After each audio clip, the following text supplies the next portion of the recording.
মিথিমা, মিথি, আরে কোথায় গেলি মা? বাইরে বেরিয়ে এসে দেখ তোর জন্য কি নিয়ে এসেছি। আরে বাবা, কি নিয়ে এসেছো বাবা? দাও না বাবা, আমাকে তাড়াতাড়ি দাও। দাও না বাবা, কই দেখি তো কি নিয়ে এসেছো। আরে দাঁড়া দাঁড়া, তোর তো দেখছি একটুও ধৈর্য নেই। এই নে, তোর জন্য কলা নিয়ে এসেছি।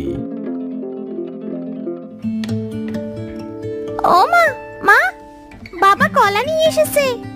শোনো বাবা, আমি কিন্তু একটা কলাও কাউকে দেব না। সব কলা কিন্তু আমি একাই খাবো। কি নিয়ে কথা বলছো তোমরা বাপ মেয়ে মিলে? বলি পিসেওসে একজন আছে, সেটা কি তোমরা দেখতে পাও না নাকি? কি আর করব বলো গিন্নি, সামনে যেটা প্রয়োজন মনে হলো সেটাই দেখছি। আর ও তো আমাদের মেয়ে, আমার আদরের মেয়েটাকে রেখে তোমাকে আর কিভাবে দেখি বলো? হয়েছে হয়েছে, আজ যদি বাজার থেকে খারাপ সবজি আনো তাহলে আমার থেকে খারাপ আর কেউ হবে না, এই বলে দিলাম। না না গিন্নি, আজ আমি ভালো সবজি এনেছি, তোমাকে আজ আর কষ্ট করে পচা সবজি বাঁচতে হবে না। তাহলে তো আজ ভালো সময় এসেছি, তাই না মা তারা?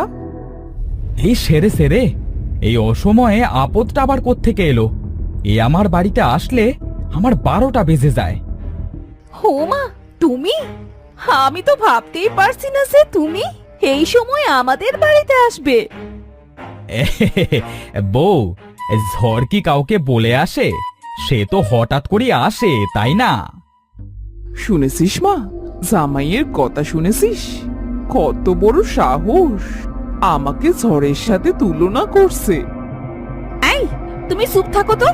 আর একটাও কথা বললে তোমার মুখে টেপ মেরে দেব, এই বলে দিলাম। তুমি চুপ করো তো মা।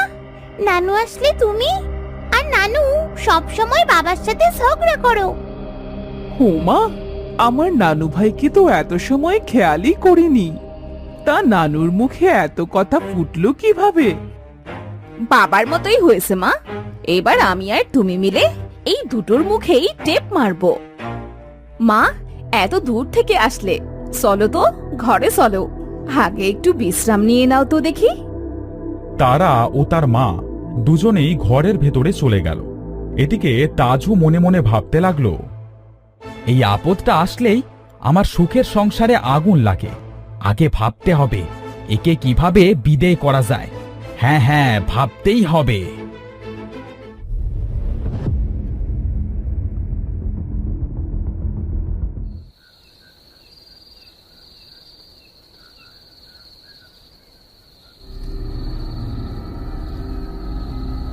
এই যে নবাব, তা কোথায় ঘুমোতে যাচ্ছ শুনি? কেন?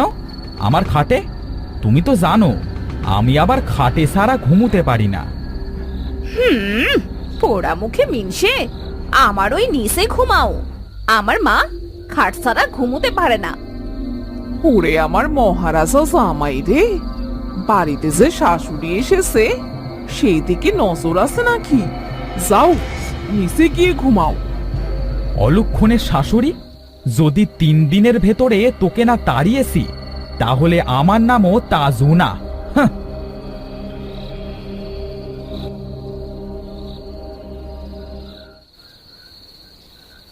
সেদিন রাতে তারা সবাই ঘুমিয়ে যাবে।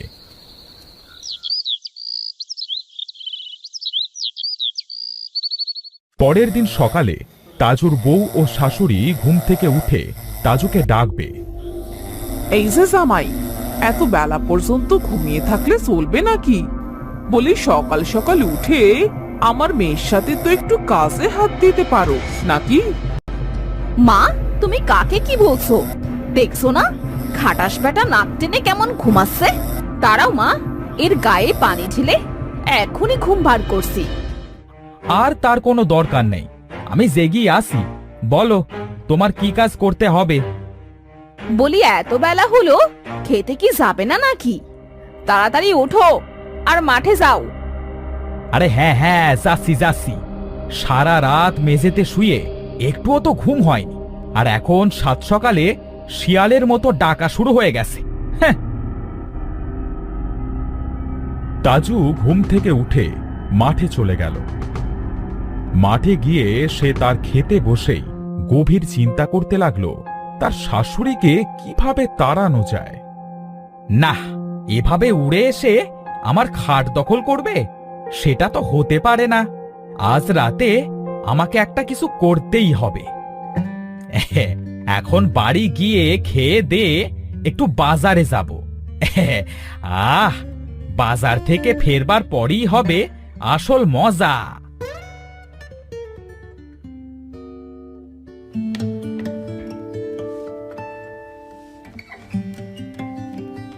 গিন্নি, ও গিন্নি, বলি বাড়িতে আসো নাকি?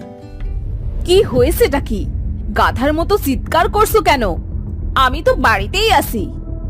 ও, বাড়িতেই আসো? তা ভালোই হয়েছে, আমার ক্ষুধা পেয়েছে, খেতে দাও তো। হাতে মুখে পানি দিয়ে এসো, খেয়ে নাও, আমি ভাত বাড়ছি।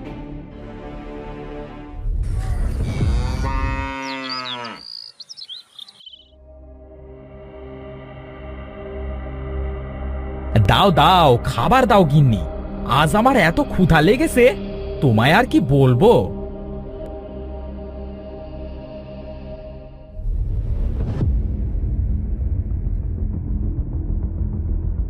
এই নাও, তাড়াতাড়ি খেয়ে নাও।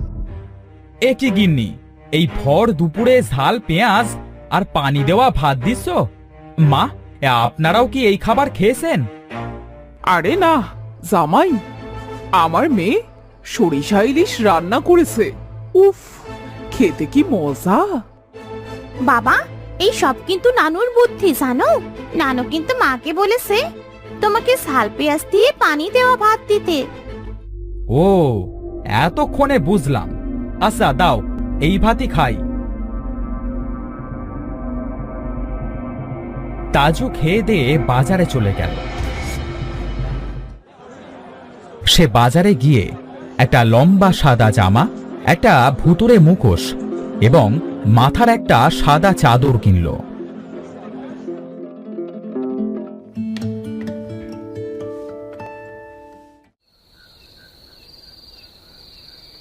আজ বেশ রাত হবার পরেও যখন তাজু ঘরে ফিরছিল না, তখন তারা তার মাকে বলল, মা, ওকে পানি দেওয়া ভাত দিয়েছি বলে আমার উপর রাগ করে ঘরে ফিরছে না নাকি? ও তো এত রাত করে না মা। আরে না রে মা, দেখবি ও এক্ষুনি চলে আসবে। তুই চিন্তা করিস না তো, ঘুমিয়ে পড়। এদিকে তাজু আড়ালে দাঁড়িয়ে তাদের সব কথা শুনল। তারা যেই খেয়ে শুয়ে পড়ল, তাজু সেই ভূতের সাজে বাইরে বেরিয়ে আসলো। শাশুড়ি মা, জামাই অত্যাচার করা, এবার বুঝবা কত ধানে কত চাল। এই, তোরা তো দেখছি বেশ আরামে ঘুমাচ্ছিস। আমি তো আজ তোদের খেতে এলাম। কে কে কে কে- কে তুমি? ও মা, উঠো, এই দেখো, আমাদের বাড়িতে ভূত এসেছে মা। আরে ভূত না রে, আমি ভূতের আত্মা। তোদের ধরবো, তা আর ছাড়বো না। ভূতের আত্মা? ওরে বাবারে, এই ভূতের আত্মাটা হঠাৎ করে আসলো কোথা থেকে? জামাইও তো বাড়িতে নেই। আরে, বাড়িতে আরো একজন আছে নাকি? সে কোথায় ঘুমায়? তোরা তো দেখছি উপরে শুয়েছিস, তাকে নিশ্চয়ই নিচে ঘুমাতে দিস। স্যা স্যা স্যা স্যা স্যা স্যা। আমি আবার নিচে পড়া জিনিস খাই না। মামা, মানে তুমি কি বলতে চাইছো? মানে আমি তোদের খাবো, আর এইগুলা তো রোগা। তুই তো দেখছি বেশ মোটা সোটা। আজ রাতে আমি তোকেই খাবো। ও মা গো, আমাকে বাঁচাও। এত তাড়াতাড়ি আমি মরতে চাই না। শোনো ভূত, আমি আমি কালই এই বাড়ি ছেড়ে চলে যাব, আর জীবনেও আসবো না। এবারের মতো আমাকে ছেড়ে দাও। ঠিক বলছিস তো। আর জামাইয়ের বাড়ি এসে এত বাঁদরামি করবি না তো। না না, আমার জন্মের মতো শিক্ষা হয়ে গেছে, আমি আর জীবনেও আসবো না। আচ্ছা, তাহলে আজ তোদের ছেড়ে দিচ্ছি। কালকের মধ্যে যদি তুই বাড়ি না যাস, তাহলে কাল তোকে আস্ত গিলে খাবো। সেদিন রাতে তাজু আর ঘরে ফিরল না।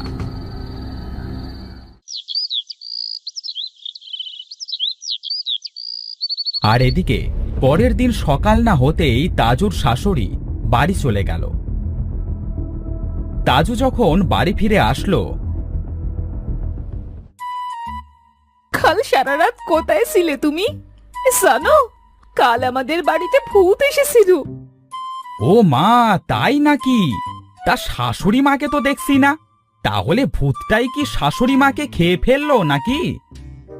না, ভূতটা বলেছে আর যদি কোনোদিন মা আমাদের বাড়িতে আসে, তাহলে মাকে ভূতে খেয়ে নেবে। ও মা, তাই নাকি? তাই তো মাস ভয়েতে সকাল সকালই চলে গেছে। জানো, মা আর কোনোদিনও আসবে না। কেঁদো না গিন্নি, কেঁদো না। তোমার মা চলে গেছে খুব ভালো হয়েছে, এই না হলে অকালে আমাকে মরতে হতো। কি বললে? না মানে, এই অকালে তোমার মাকে মরতে হতো, এই আর কি। আসলে তোমার সাথে কাল অমন করা উচিত হয়নি। এই জন্যই মনে হয় ভূতটাই আমাদের খেতে এসেছিল। ওগো, তুমি আমাকে ক্ষমা করে দাও। আমি এবার থেকে তোমাকে ভালো ভালো খেতে দেব। যাও গিন্নি যাও, এবার আমাকে দুটো খেতে দাও দেখি।